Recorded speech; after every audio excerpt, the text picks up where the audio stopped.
A seguir, logo após ele ter sido batizado, foi Jesus levado pelo Espírito ao deserto. Tem uma versão que diz que ele foi impelido.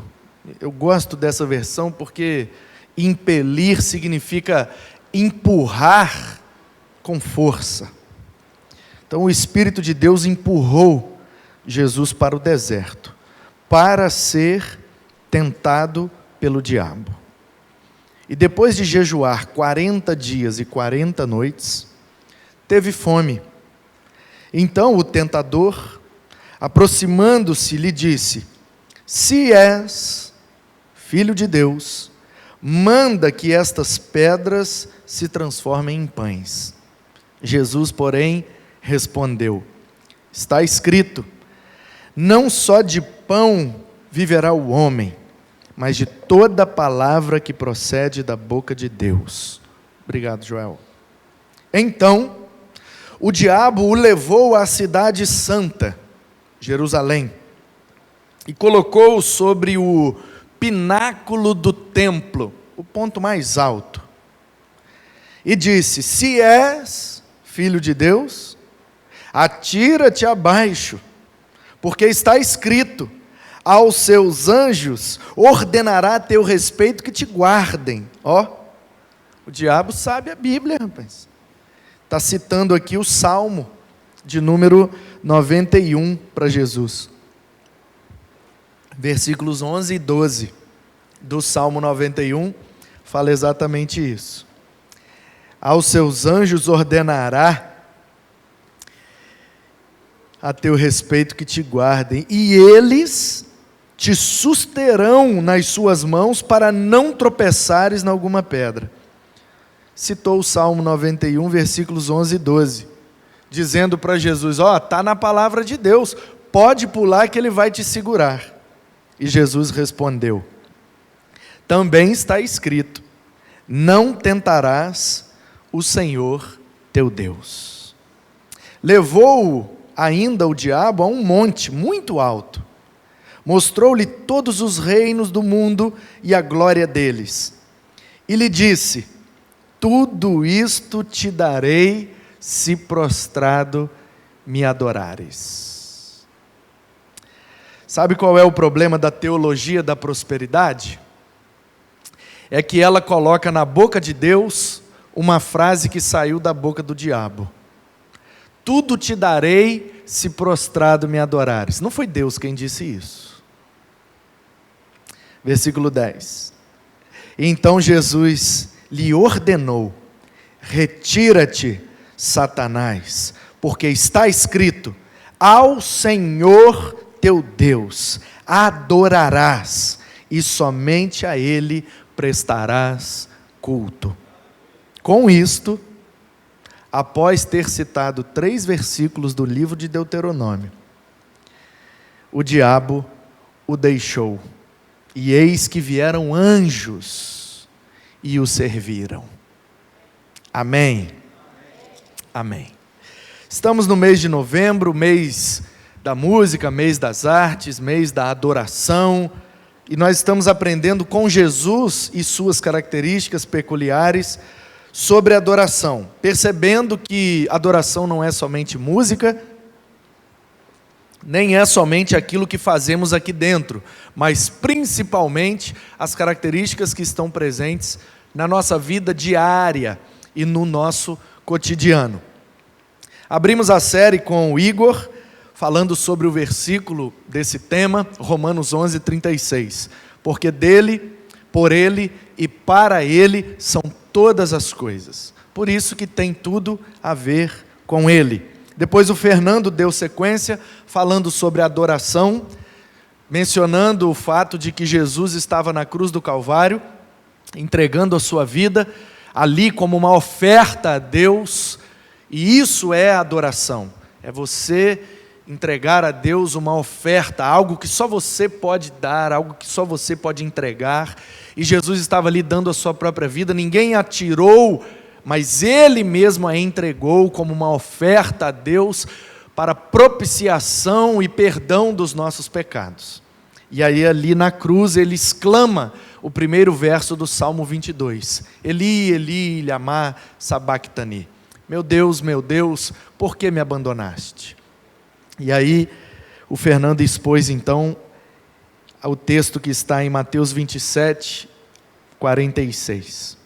E depois vimos a questão do compromisso na parábola chamada Parábola dos Talentos, Mateus 25, a partir do versículo 14, onde um senhor deixa na mão dos seus funcionários, dos seus servos, alguns talentos, peças de metal, geralmente de prata, que tinham muito valor. E ele vai para uma viagem, depois ele volta e presta contas. E ele tem um compromisso com aqueles funcionários, de retribuir de acordo com a produtividade de cada um.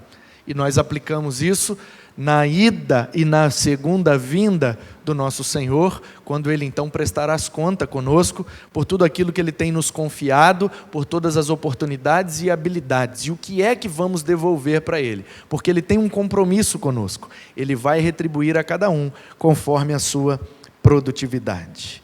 E aí, vimos a questão da entrega. Em Gálatas, 1 Timóteo e sobretudo Filipenses, capítulo 2, quando diz que Jesus entregou a sua vida como uma oferta agradável a Deus. E aí a gente viu que a questão da entrega tem tudo a ver com adoração, porque adoração é entregar algo para Deus, algo sincero, de coração e de boa vontade. Não é nada obrigado, não é nada forçado, mas um desejo voluntário do nosso coração de entregar algo a Deus. E Jesus, esvaziando-se da sua glória, se entregou. Depois nós vimos com Abner a característica da humildade. E Jesus ali, ensinando àquele jovem rico sobre a humildade, sobre a motivação correta do nosso coração ao nos relacionarmos com Deus. E depois nós vimos a generosidade. Paulo, falando aos presbíteros de Éfeso, se despedindo ali em Mileto, ele diz que Jesus falou, é a única ocorrência de palavras de Jesus fora dos evangelhos, e Paulo dizendo que Jesus ensinou que é melhor dar do que receber. E aí aprendemos sobre a generosidade. E na última mensagem do último domingo, vimos a questão do serviço. Marcos 10, a partir do 35, vimos ali que Tiago e João, filhos de Zebedeu, se aproximam de Jesus com um desejo completamente egoísta e vaidoso, querendo estar ao lado dele quando ele viesse no seu reino, na sua glória. E aí Jesus ensina para eles que não tem nada a ver com grandeza, mas tem a ver com o ato de servir, e que ele, mesmo sendo Deus, não veio ao mundo para ser servido, mas para servir. Então, entendemos que todas essas características, que adoração, compromisso, entrega, humildade, generosidade, serviço, e hoje vamos ver a renúncia. Entendemos que todas essas características estavam presentes na vida de Jesus e precisam estar presentes na vida de todo aquele que quer ser adorador de Deus, adorador do Deus vivo e verdadeiro, que exige de nós não um lugar certo de adorar, mas a maneira correta de adorar.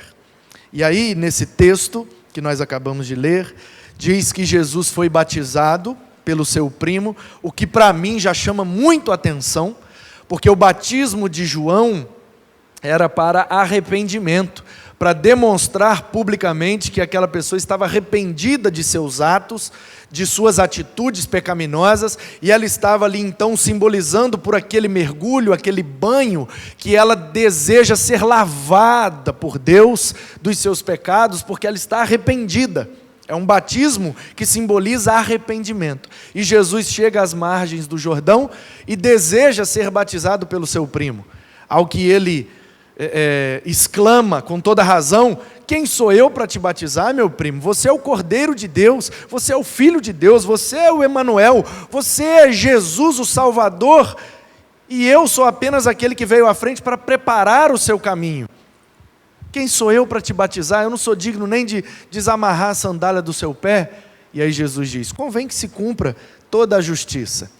E aí eu fico sem entender, numa primeira leitura, né, desavisada e superficial, por que é que Jesus precisava ser batizado? Que pecado ele cometeu? Do que, afinal, ele estava se arrependendo?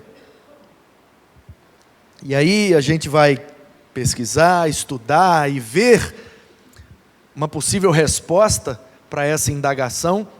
E alguns dizem que Jesus fez isso para dar exemplo, porque os seus discípulos precisavam ser batizados.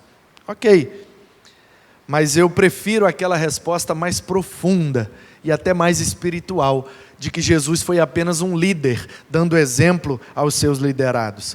Eu prefiro aquela resposta que diz que Jesus estava ali, nas águas do Jordão, simbolizando a morte dos nossos pecados, porque o Isaías disse que sobre ele foram colocados todas as nossas iniquidades, e o castigo que nos traz a paz estava sobre ele. Portanto, ele simboliza no Jordão aquilo que ele completaria na cruz. Por isso que quando ele está cravado na cruz, ele exclama: tetelestai, está consumado. Ou seja, o que eu vim ao mundo para fazer, eu terminei de fazer. Eu simbolizei no Jordão, vivi durante 3 anos e meio, e hoje estou aqui entregando a minha vida como oferta.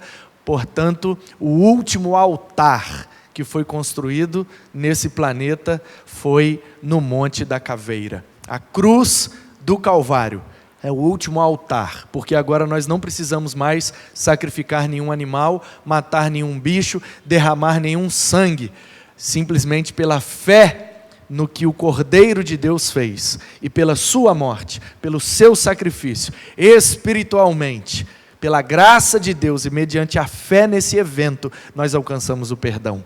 Louvado seja Deus e a pessoa bendita do Cordeiro de Deus, o nosso Senhor e Salvador, Jesus Cristo. Após então ser batizado e simbolizar toda essa obra redentora, ele é levado pelo Espírito ao deserto. E deserto fala de renúncia, deserto fala de escassez, deserto fala de desejarmos algumas coisas e não termos essas coisas. E Jesus não foi para o deserto, isso que me chama muito a atenção logo no primeiro versículo. Ele foi levado pelo Espírito. Sabe, irmãos, algumas vezes a gente não quer passar por algumas coisas, mas a gente é empurrado a passar por algumas coisas, porque Deus sabe que somente após o deserto o poder está presente no ministério. Note bem que Jesus foi batizado e depois do deserto é que ele começa o ministério. Antes de um ministério relevante, antes de atitudes poderosas, tem sempre um deserto. E aí eu me lembro de Davi, chegando lá nas regiões da Filistia, nos arredores da cidade de Gate, e lá um grande filisteu desafiando o povo de Deus. E Davi então se apresenta como aquele que vai enfrentar o gigante. Você pode ter 2 leituras dessa passagem. Você pode entender que Davi desejou matar o gigante para ser reconhecido por Israel. Eu prefiro a leitura de que Deus providenciou um gigante na vida de Davi, para que ele alcançasse o que Deus estava preparando para ele. Como é que você lê os desertos da vida? Você lê como algo que acontece aleatoriamente para te fazer sofrer? Ou você lê o deserto como uma oportunidade de aprendizado? Como cantou o nosso irmão Lázaro, né? Vou passando pela prova, dando glória a Deus, porque o deserto é a escola do Senhor. O que seria de Jesus se não tivesse passado pelo deserto? E quantas lições nós perderíamos nesse texto se Jesus não tivesse vivido esse momento de deserto em sua vida? O que seria de nós se Jesus levasse em consideração a sua vida santa e não renunciasse à sua glória para morrer na cruz do Calvário? Nós nem estaríamos aqui. Portanto, alguns desertos são necessários para o nosso crescimento, para que aprendamos que nós não precisamos daquilo que pensamos que precisamos. Eu preciso disso para ser feliz. Quando você passa por um deserto, você chega à conclusão de que não precisa. Esses dias eu vi uma matéria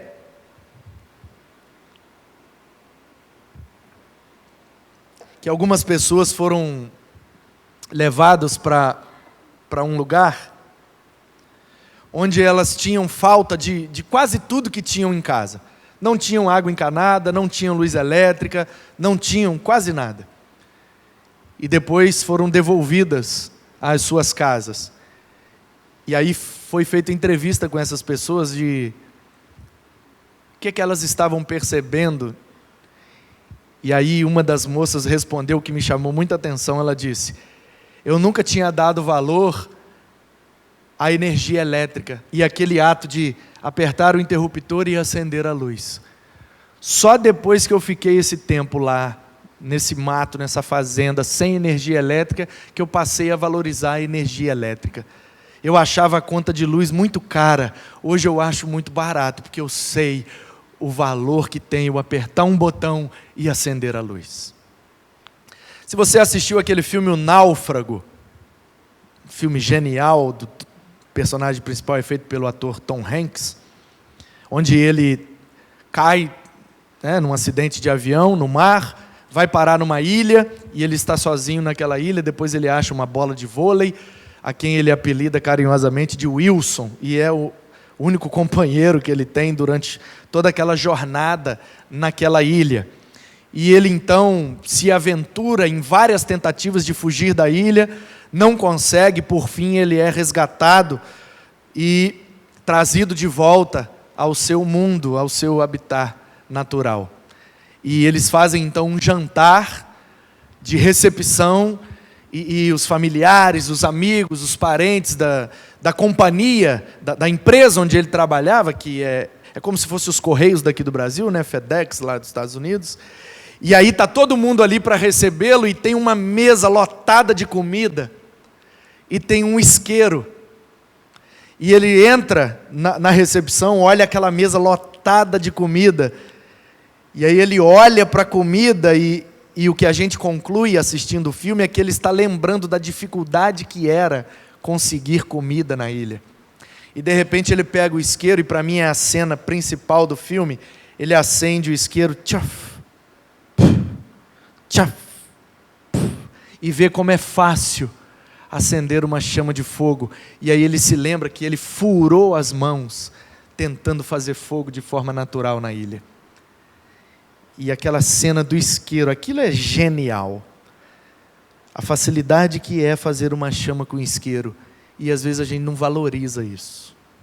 Portanto, eu concluo que os desertos são necessários para que a gente aprenda a dar valor às coisas simples que Deus nos proporciona.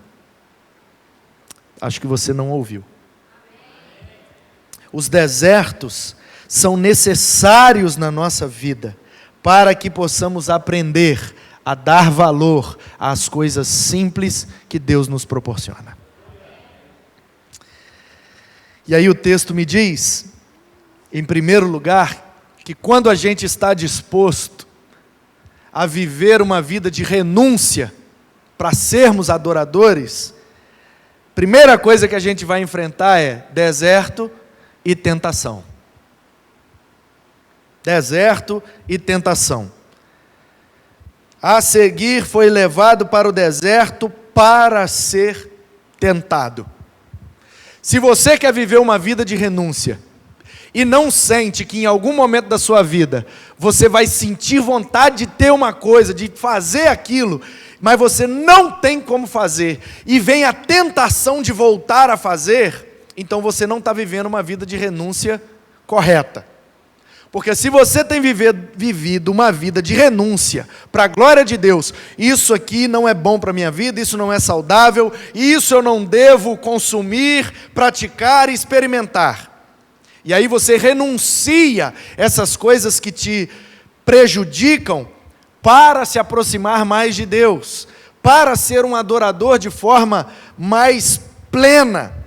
E aí, ao renunciar a essas coisas, em alguns momentos da nossa vida, a gente sente o desejo de ter aquelas coisas, de consumir aquilo, de praticar aquilo que nos prejudica. E aí vem o desejo de ter e a tentação de querer ter. Se você não passa por deserto e por tentação, a sua vida não está sendo uma vida de renúncia. Se você não sente falta de nada,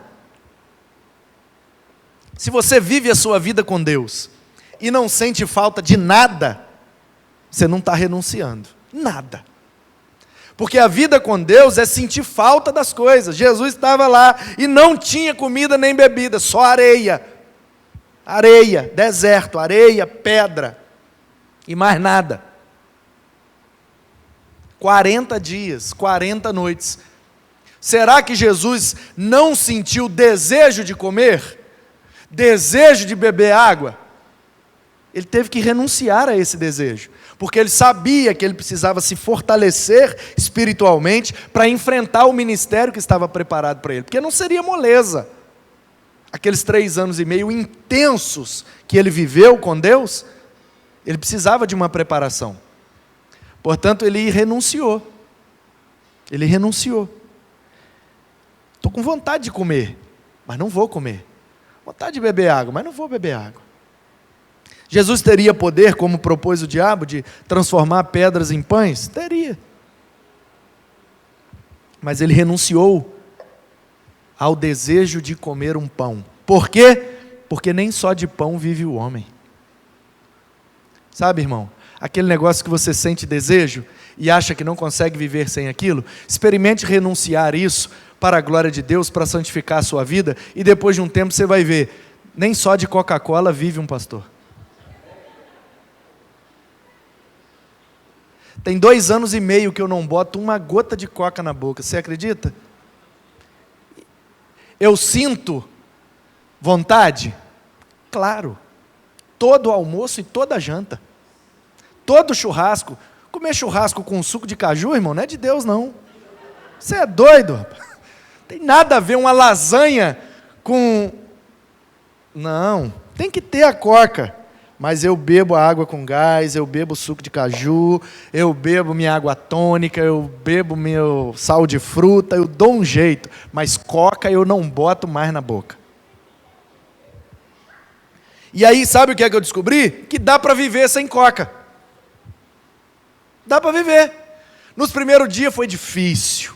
Não dormia, virava de um lado para o outro, ia na cozinha, fazia um sal de fruta para simular aquele gás, né? E tentava, e foi crise de abstinência. Mas hoje, eu deito e durmo, ó, nem ligo mais. Tem lá no gabinete um monte de coca, tinha até um tempo atrás lá no frigobar, eu servia para os outros e não bebia. Tinha vontade? Tinha. Sentia a falta? Sentia. Era tentado toda vez que eu olhava? Até hoje. Mas eu não vou botar na boca.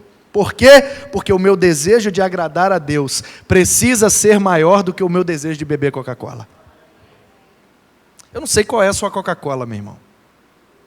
Mas talvez tenha algo aí na sua vida que você precisa renunciar. Você vai ser tentado, vai ser um deserto, você vai sentir falta, mas você precisa renunciar para que sua vida possa receber a capacitação necessária para você ser poderosamente usado por Deus. Em segundo lugar, quando nós estamos dispostos a viver renunciando às coisas, vai vir o jejum e a fome. É jejum, tem que cortar. Tem que cortar na tora. Martinho Lutero dizia assim: um dos grandes defeitos de um cristão é ter pecados de estimação.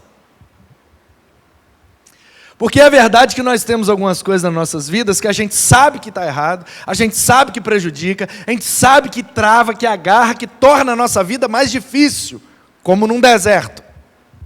Mas a gente fica como alguém tratando um animal de estimação, a gente fica alimentando aquilo. Ah, vou fazer só um pouquinho, não vai ter problema não. Aí daqui a pouco de um pouquinho vira um pocão, daqui a pouco vira muito, vira muitão, e aí você mais uma vez fala, meu Deus, eu preciso tirar isso da minha vida. Aí você fica um tempo sem, daqui a pouco você volta a alimentar, com pequenas migalhas, é um pouquinho aqui, é um pouquinho ali, é um pouquinho ali, e o bichinho de estimação vai crescendo, crescendo, sendo alimentado por aquelas migalhas, e daqui a pouco vira um monstro e te engole. Jejum e fome. Versículo 2, depois de jejuar, jejuar quer dizer, cortou na tora, arrancou pela raiz. Não é que ele só comeu biscoito. Eu como pão todo dia, então já que eu vou para o deserto, eu quero me preparar espiritualmente para o ministério que o meu pai preparou para mim, então eu preciso tirar o pão, então eu vou botar um biscoito.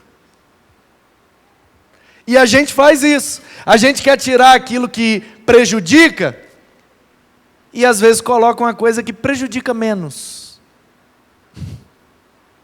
Não, isso aqui é um absurdo. Se o povo descobrir que eu pratico isso aqui, Deus me livre, isso aqui é um absurdo. Mas tem isso aqui que é socialmente aceito. Então esse absurdo eu não vou fazer, porque é um absurdo. Mas esse aqui que é socialmente aceito, é até meio polêmico, a Bíblia nem diz nada sobre isso. E aí a gente vai abrindo mentalmente concessões para não renunciar àquilo que a gente já sabe que prejudica. Aí a gente fica arrumando argumento, como se estivesse debatendo com a própria consciência e querendo convencê-la de que tem nada a ver. E eu me lembro, por mais infantil que seja, eu me lembro da ilustração do sermão que pregaram na noite em que minha esposa se converteu.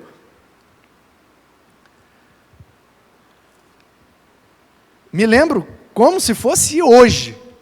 O pregador, seminarista, você vê como é que Deus usa, né? Chegou atabalhoado, atrasado, abriu o notebook para pregar, porque naquela época estava na moda pregar com notebook. E aí ele veio, o seminarista, abriu o notebook não ligou. Aí ele atabalhoado, perdido, pediu uma Bíblia emprestada, e no microfone teve a audácia de dizer, irmãos, eu aprendi no seminário que quando a gente não preparou nada, abre em Tiago, porque Tiago é uma carta muito prática, então qualquer texto de Tiago é fácil de pregar, vamos abrir em Tiago?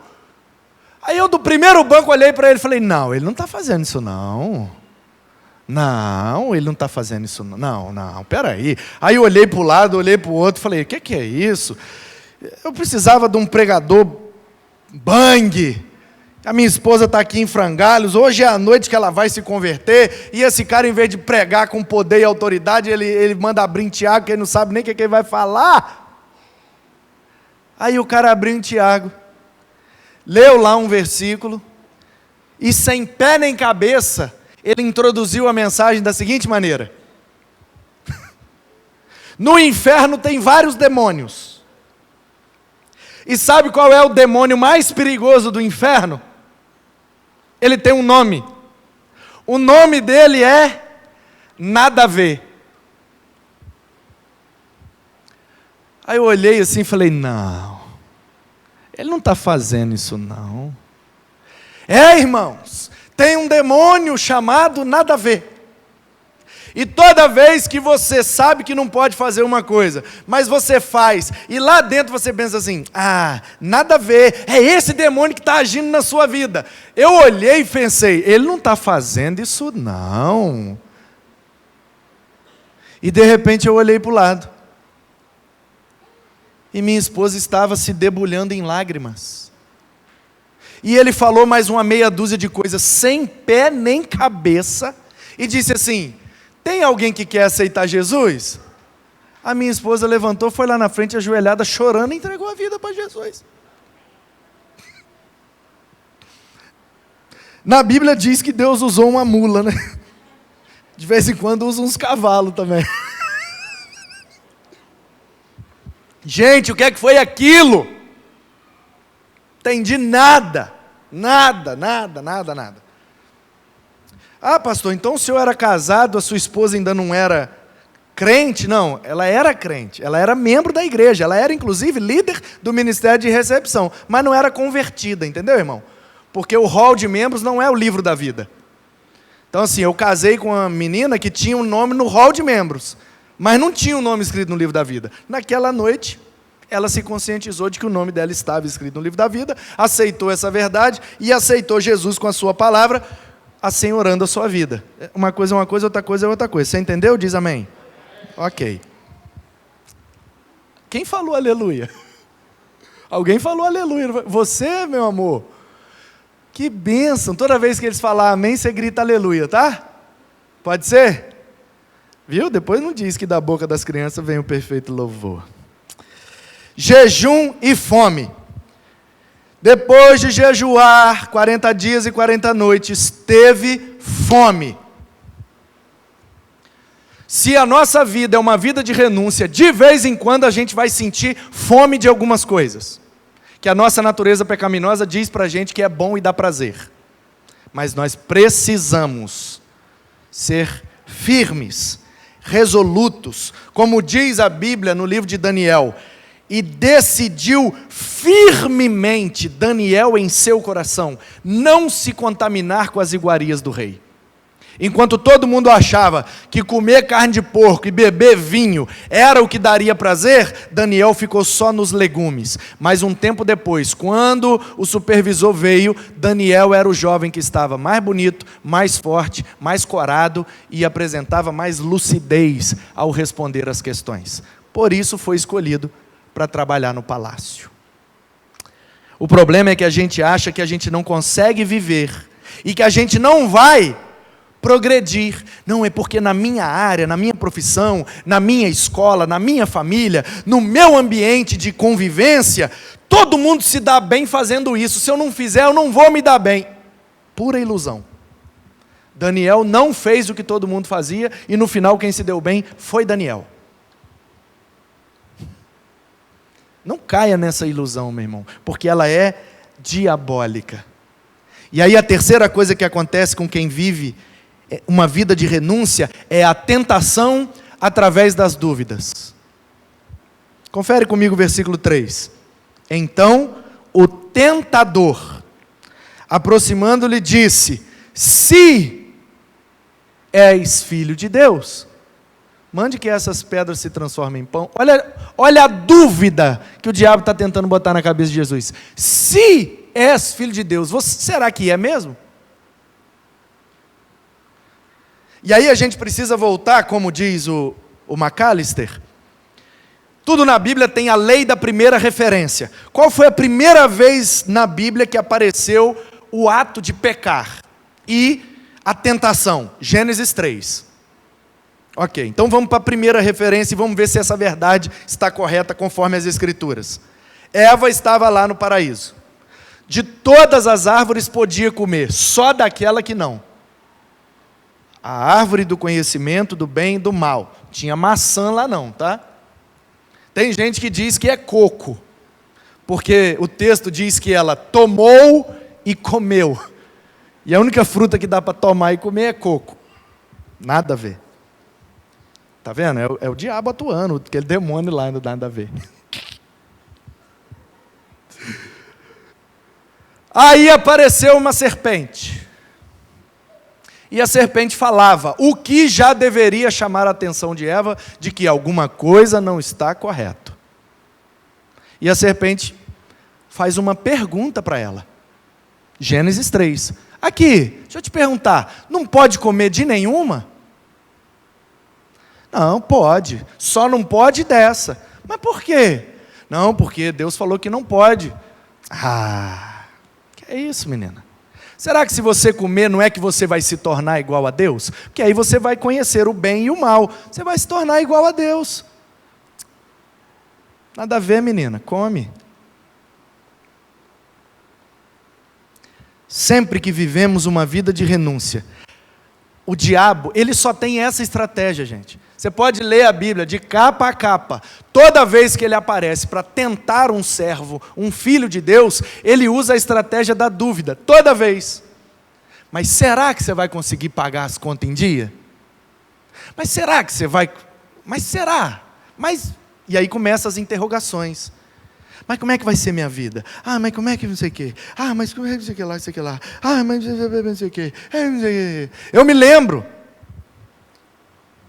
Fui convertido numa noite de uma quarta-feira, num culto.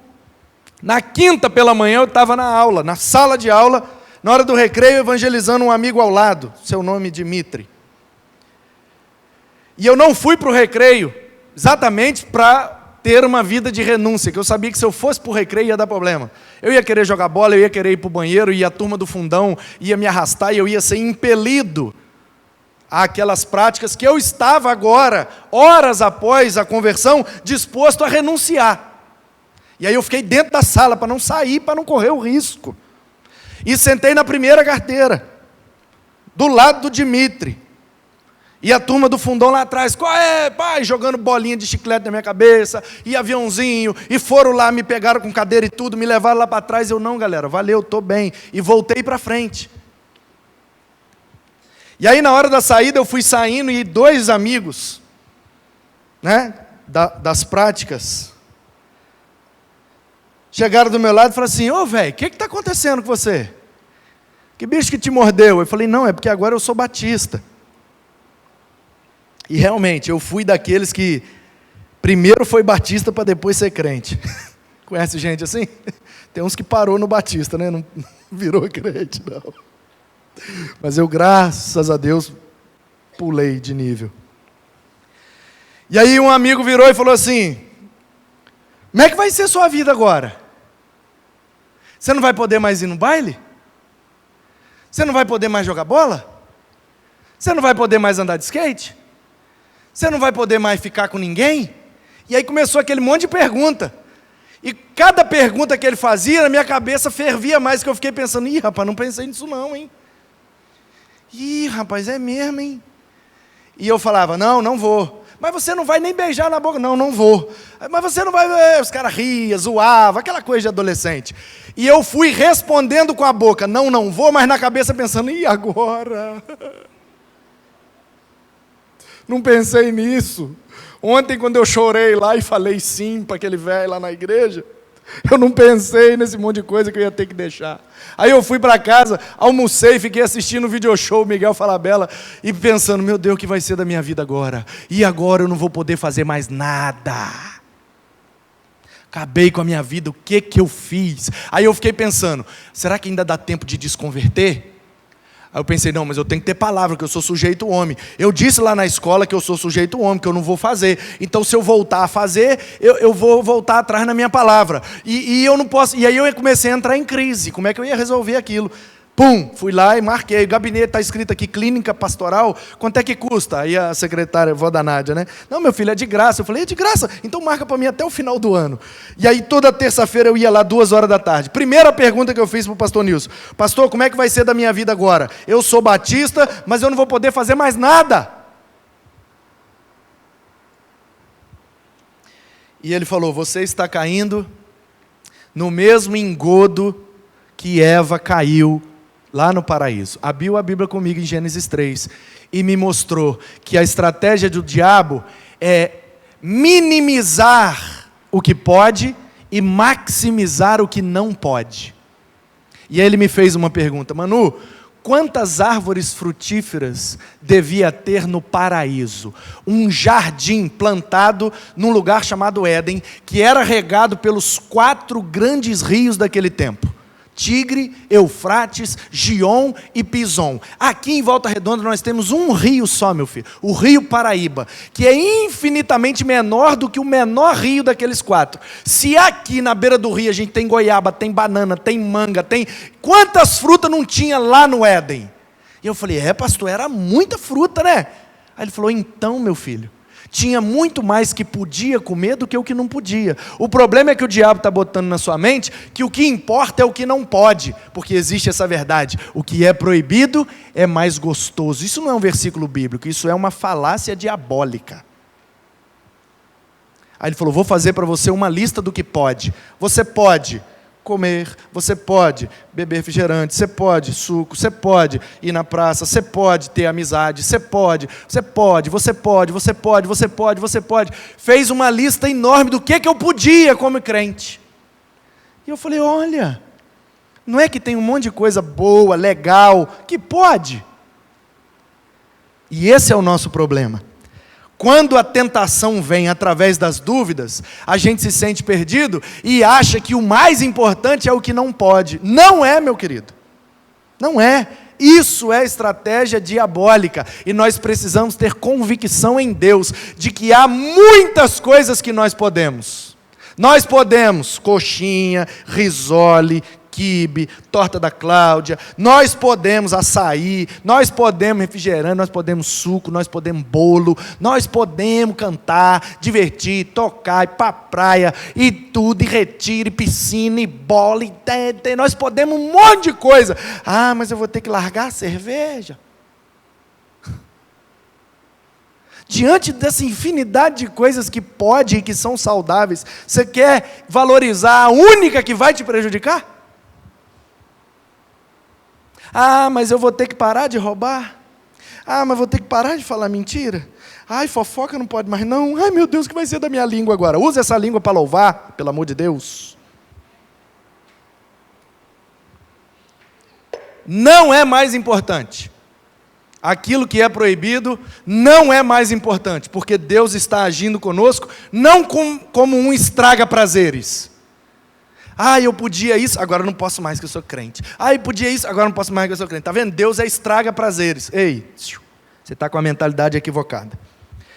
Desde o Éden, até no deserto, e até o final da Bíblia, toda vez que Deus dá uma proibição, é para proteger o ser humano. Não trabalha no sábado.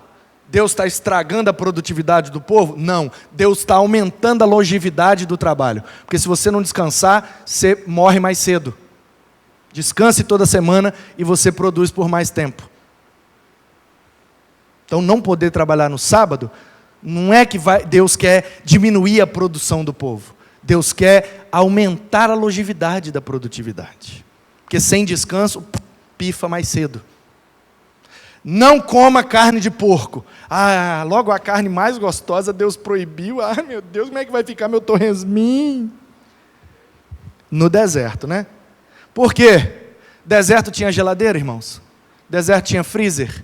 Tinha gelo? Então como é que você conserva a carne de porco, que é a carne que perece mais rápido? Vai dar doença, o povo vai morrer. E Deus sabe que aquele povo precisa ficar vivo por 40 anos, senão não chega na terra. E esse é o nosso problema, a gente só vê até a curva. Deus vê depois da curva. O que a gente acha que Deus está estragando o nosso prazer hoje, na verdade Ele está querendo aumentar a bênção do que Ele tem preparado para nós. Então quando Deus diga, não faça, obedeça e creia, isso é para o seu bem. Depois da curva, você vai olhar para trás e falar, oh Deus, obrigado, muito obrigado. Portanto, quem vive uma vida de renúncia tem desertos e tentações, é normal. O nosso mestre viveu do mesmo jeito.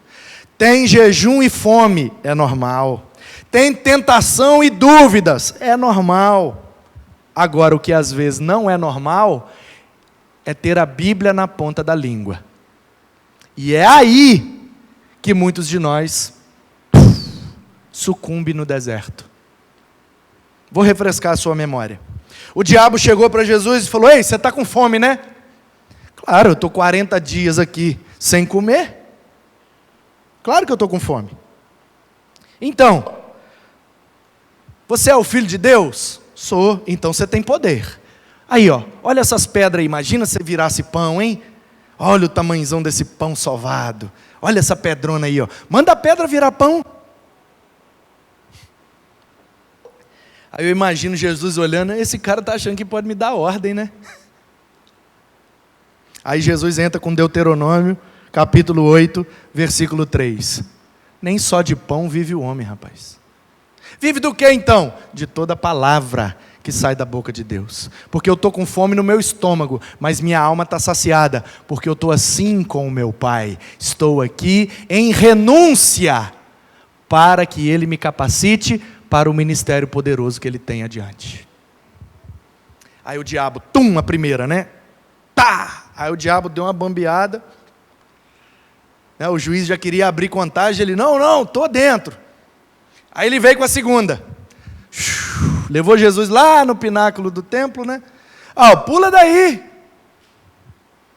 Ele dará ordem aos anjos a seu respeito. Vão te proteger para você não cair. Salmo 91, 11. Aí Jesus vem com Deuteronômio 6,16. Não tentarás o Senhor teu Deus. Eu não preciso pular para provar que eu sou o filho de Deus. Em mim há uma convicção. Sou filho, porque eu acabei de ouvir no Jordão. Meu filho amado, em quem me comprazo. Se eu ouvir de Deus, não preciso ouvir da boca dos homens. Aí, o diabo... Aí o juiz já abriu contagem. 1, 2, aí ele... Não, estou dentro. E voltou. Mostrou a Jesus todos os povos, todas as tribos, todas as raças, todas as nações, tudo que existia, e disse, está vendo essa turma toda aí, esse monte de povo, esse monte de castelo, esse monte de ouro, prata, bronze, cavalo e colheitas de tudo quanto é tipo, está vendo tudo isso aí? Estou, claro. Aí eu fico imaginando Jesus pensando, foi eu que criei, pá. Como é que eu não sei? Então, vou te dar tudo isso aí. Como é que você dá algo para alguém que já tem tudo? Porque do Senhor é a terra e tudo que nela habita. Portanto, essa é a postura de quem vive em renúncia. O que eu preciso, eu já tenho. A satisfação em Deus de ser quem sou e viver da maneira que Ele preparou para mim. Isso me sacia de tal forma que nada que você me ofereça vai me chamar a atenção. Preciso. Eu já tenho tudo o que preciso. E tudo que eu preciso é viver agradando ao Deus que me criou para a sua glória. E aí Jesus vem com a terceira. Uma canhota cruzada na ponta do queixo, né? Deuteronômio 6,13. Somente ao Senhor teu Deus adorarás e prestarás culto. Não, mas eu te darei tudo se você me adorar. Mentira sua, você é mentiroso. Aliás, você é o pai da mentira. Você não pode dar tudo porque tudo não te pertence. Tudo pertence ao meu Pai e consequentemente a mim, porque vivo agradando-o. Em Apocalipse diz que os crentes vão reinar com Jesus. Ou nós cremos nessa promessa de que um dia tudo ficará por escabelo dos nossos pés, e que na presença dele, tudo que vivemos na terra será considerado como esterco, ou a gente sempre vai cair nas tentações. E aí eu vejo Jesus aqui, renunciando com a Bíblia na ponta da língua. Note bem, Jesus botou o diabo para correr, com 3 versículos. O que é que a gente não faz com a Bíblia toda? E aí, eu vejo aqui as 3 áreas que o diabo tenta a humanidade, que são 3 fraquezas, 3 brechas que todo ser humano tem, e ele tenta nas 3. A primeira brecha é prazer. Prazer. O prazer de comer. Essa fome que todo ser humano tem, insaciável, esse buraco no estômago espiritual que todo ser humano tem, mas que só pode ser preenchido com a presença de Deus. Aí ele fica tentando preencher com as coisas temporais, ao invés de preencher com aquilo que é eterno. Todo ser humano tem fome de prazer. E aí, olha a pedra aí, ó, manda virar pão, sacia a sua fome. Não, nem só de pão viverá o homem. Não é somente desse prazer que a gente acha que precisa para viver. Não, é da palavra de Deus que nós precisamos. Aí o diabo viu que nessa brecha não tem, bom, esse cara não cai no prazer. Deixa eu tentar então na fama / reconhecimento. Prazer / você sabe, né? Tem crianças ouvindo, não vou falar. Mas no prazer está englobado esse negócio aí que você sabe. Não deu certo no prazer? Então vamos em outra área. Qual é a área? Fama ou reconhecimento? Todo ser humano tem fome disso. Então, pula daí, os anjos vão te segurar. Em pleno templo de Jerusalém, um cara pulou lá do pino e não morreu, esse cara vira famoso na hora. Aí Jesus, não, mas eu não preciso. Porque eu não preciso tentar ao Senhor meu Deus. Porque eu não vim para ter fama nem reconhecimento. Eu vim para fazer a vontade dEle. Aí, nessa área também não deu para pegar ele. Ele não liga para isso. Então vamos na terceira. Nessa vai pegar. Porque uma das três, toda pessoa cai. Vamos no dinheiro / poder. Está vendo tudo isso aí? Te dou tudo. Eu não preciso. Eu já tenho tudo o que preciso. A presença do meu Pai, a unção do Espírito e a vontade de renunciar tudo para agradar o meu Deus. Tentou nas 3 brechas, não conseguiu em nenhuma, foi embora. Porque não tem 4, entendeu? Não tem a 4ª brecha, é só 3. Ou você cai no prazer / negócio. Quem entendeu diz amém. Ou você cai na fama / reconhecimento, ou você cai no dinheiro / poder. Se você não caiu em nenhuma das 3, não tem mais área para cair, é só nessas 3. Aí diz o versículo de número 11. Com isto, o diabo o deixou. E eis que vieram anjos e o serviram. Quando nós vivemos uma vida de renúncia, por mais que a gente ache que é impossível, porque tem desertos e tentações, tem jejum e fome, tem tentação e dúvidas. Como é possível viver em renúncia? Com a Bíblia na ponta da língua e com um desejo de agradar a Deus. Fechando as 3 brechas, botando o diabo para correr, teremos libertação e a providência de Deus. O diabo o deixou e vieram anjos para o servir. Meu irmão, se você viveu uma vida de renúncia, com essas 3 brechas fechadas, com a Bíblia na ponta da língua, nem que tenham que vir anjos, eles virão para honrar a sua renúncia. Que Deus te abençoe e vamos imitar a Jesus. Amém?